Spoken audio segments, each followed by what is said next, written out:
Par contre, attention, une des tours depuis laquelle on a un des plus beaux points de vue sur tout le secteur et sur l'ensemble du château, c'est des escaliers en métaux. Là encore ça va, mais enfin je pense que c'est pour ça que ça peut pas être classé patrimoine mondial de l'UNESCO pour le moment parce que c'est beaucoup trop dangereux. On a été obligé de laisser bébé en bas, c'est pour ça qu'il pleure. Mais en plus ça se déforme en fait. Il y a des marches, là ça va, mais sur des plus grands escaliers sur cette tour, les marches au lieu d'être comme ça, elles sont comme ça. C'est dangereux parce qu'on monte haut quand même, hein.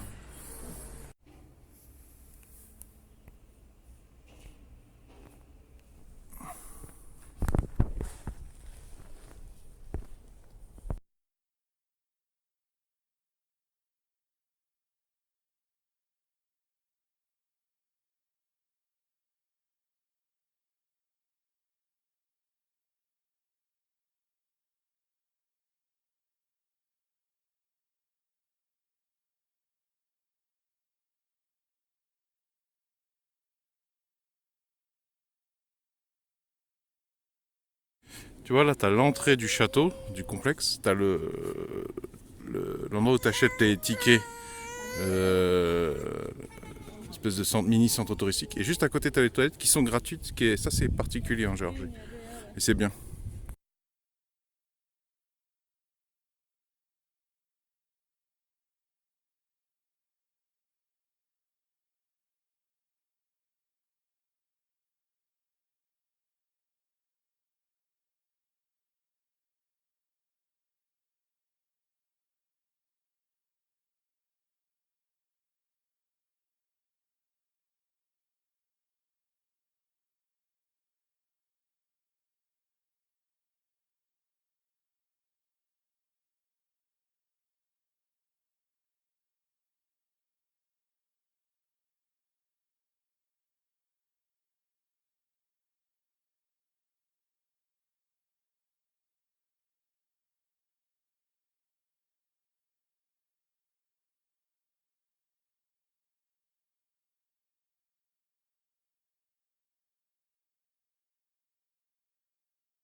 Difficile de ne pas voir la ressemblance avec les doubles remparts à Carcassonne, hein.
La coupelle qui a un petit peu des couleurs d'or de loin, je pense que c'est du laiton. Mais alors ça veut dire que tout ça là, les corniches, c'est en laiton aussi. Je pense pas que ce soit du zinc, à moins que ce soit du zinc traité, qui ait cette couleur. Je pense pas. Auquel cas, ça serait vraiment que du laiton. Ça doit pas être si facile que ça de plier du laiton comme ça.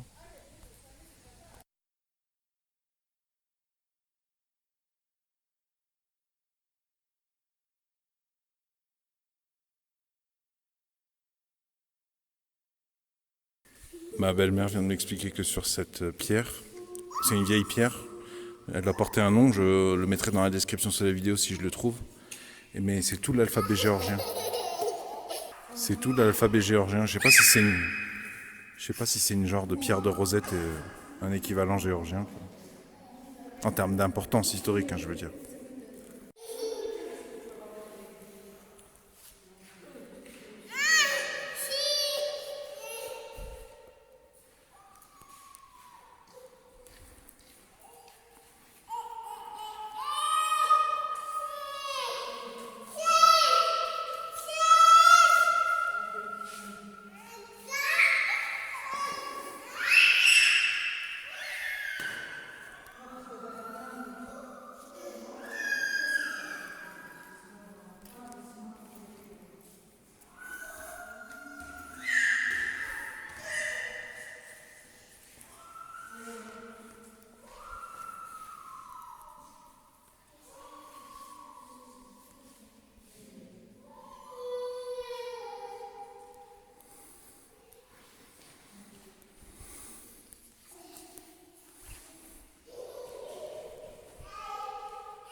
Donc là, il y a la pierre dont je viens de vous parler. Ici, il y a un texte très ancien en géorgien, qui doit être écrit en ancien géorgien d'ailleurs, puisqu'il y a plusieurs alphabets géorgiens. Et là, sur cette pierre, on trouve des symboles très importants en Géorgie. Je ne saurais pas tous vous expliquer. Le soleil, ça c'est un symbole important. Ça, ça c'est un espèce de cerf.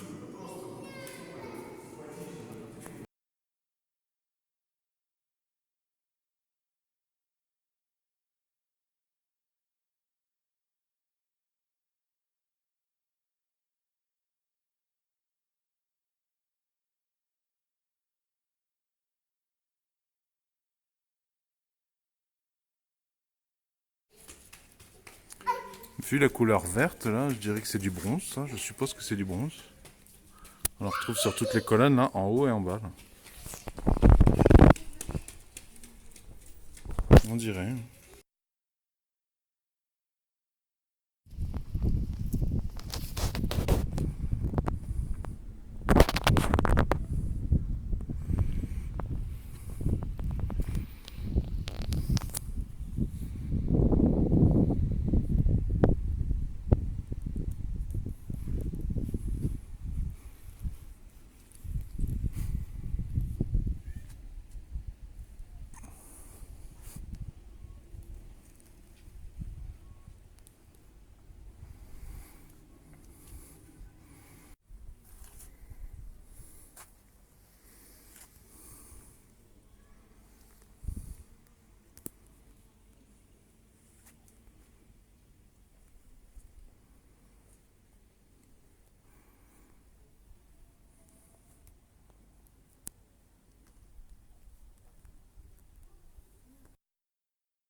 Bon, par contre, faites attention si vous venez avec des enfants, parce que il y a des endroits, on ne sait pas pourquoi c'est ouvert.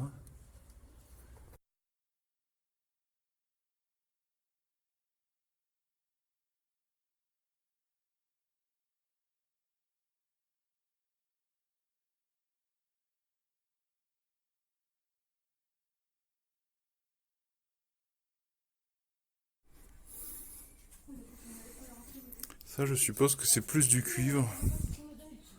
Mais j'ai des doutes là. J'ai l'impression qu'ils ont mis des coups de peinture là sur les, les pseudo-rivets. Ou alors c'est des vrais rivets mais avec un coup de peinture. Ouais, bah oui, bah ça c'est pas d'origine, ça c'est pas possible. Ouais, bon.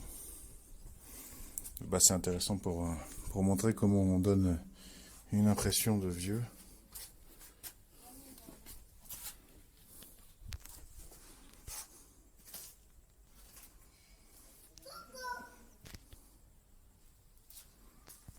Là, on voit des rivets qui ont l'air beaucoup plus d'époque. On voit qu'ils sont vraiment martelés, parce qu'ils sont rentrés en force, là aussi. Ils sont pas peints, il n'y a pas de peinture, c'est de la rouille de surface. Et voilà de l'autre côté à quoi ça ressemble. On voit pas mal la différence entre la pierre d'époque, là. Parce que là, on est sur au moins 9e siècle. Avec les sols qui ont été refaits beaucoup plus récemment. La rénovation récente des années début, fin 21e, fin 20e, début 21e.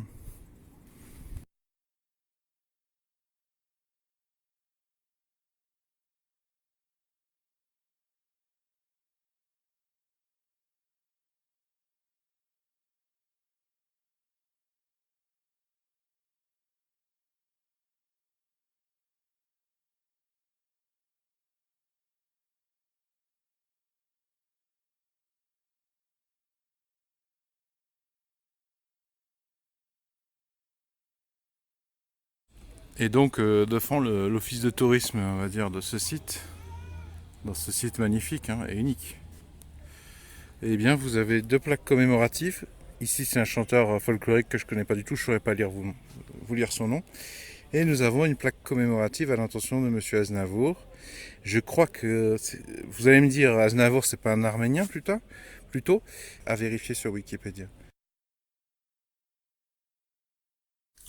Bonjour à tous, désolé si je lis un peu mon écran, j'ai préparé mon texte de manière à pas trop m'égarer et à produire des sous-titres de qualité à destination des personnes malentendantes. J'ai fait cette visite virtuelle amatrice pour vous montrer que ça vaut le coup d'aller visiter, de faire l'effort d'y aller. J'ai fait cette visite aussi pour les personnes handicapées. J'ai fait cette visite aussi virtuelle pour les Géorgiens. Globalement, les Géorgiens sont de gros travailleurs, mais plutôt pauvres. Le salaire mensuel moyen, c'est 400 € par mois. Quand tu vois les horaires qu'ils ont, ça fait pas beaucoup. Et les Géorgiens, ils sont rares à avoir les vacances et l'argent pour faire des excursions depuis la capitale. Et du coup, je pense que ça les concerne aussi. Ça peut les intéresser aussi de voir quelques images. Alors, le château de Rabati, c'est un peu loin de la capitale de la Géorgie, Tbilissi, mais franchement, ça vaut le coup. Les Géorgiens ont fait un effort vraiment sur ce site. Il y a plein d'autres sites touristiques en Géorgie, mais c'est généralement 1000 fois moins bien géré. Notamment les toilettes, qui sont généralement dégueulasses et payantes, quand elles existent un peu partout en Géorgie. Là, sur ce site, c'est 1000 fois meilleur. Vraiment, ils ont fait des efforts pour se mettre au standard, pour ce qui est du confort, pour mettre aux standards occidentaux. Pour des Français, ça peut paraître un peu grotesque, mais là, vraiment, c'est un des rares sites touristiques où il y a des toilettes, elles sont propres, il y a du papier, il y a du savon, tout va bien. C'est vraiment confortable. Je vous recommande de parcourir les pages Wikipédia à propos du château de Rabati. Je trouve ça vraiment passionnant de les lire. Je vous les ai mises dans la description sous la vidéo. J'ai lu sur Wikipédia que le château de Rabati a été construit au 9e siècle. Il a été reconstruit au 16e, 17e siècle. À la base, le château de Rabati a été bâti par des princes géorgiens, mais ces princes géorgiens étaient convertis à l'islam sous l'influence de l'Empire ottoman, c'est-à-dire l'actuelle Turquie. Bon, à la louche, bien sûr, je fais des gros raccourcis historiques. Le château de Rabati a été rénové dans les années 2010. Enfin, ça a commencé dans les années 2010. Le président de la Géorgie à l'époque, c'était Saakashvili. De ce que m'a expliqué ma belle famille, Saakashvili, niveau corruption, il aurait pu présider la France de 2007 à 2012, par exemple. Saakashvili et ses équipes ont négocié avec la Turquie, Erdogan, que vous connaissez bien si vous êtes français. Alors, les Géorgiens n'ont pas beaucoup de moyens, j'en ai déjà un peu parlé.